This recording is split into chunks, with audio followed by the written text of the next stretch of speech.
Ready to turn your photos into art?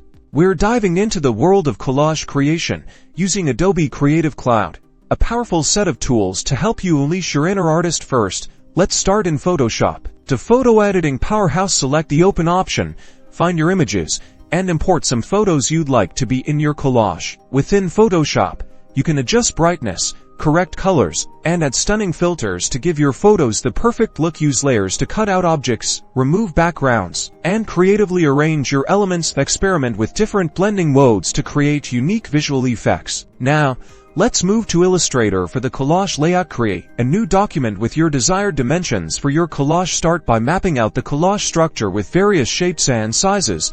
This will act as a guide for your composition. Next, place the edited photos from Photoshop into your layout. Adjust image sizes and positioning to fit your design. Add text, textures, and custom graphics to enhance the overall aesthetic. Arrange the elements carefully, making sure your collage tells a story. Finally, export your complete collage as a high-resolution JPEG or PNG file ready for sharing with Adobe Creative Cloud. The possibilities are endless, so experiment, have fun, and create some incredible collages. Don't forget to like and subscribe.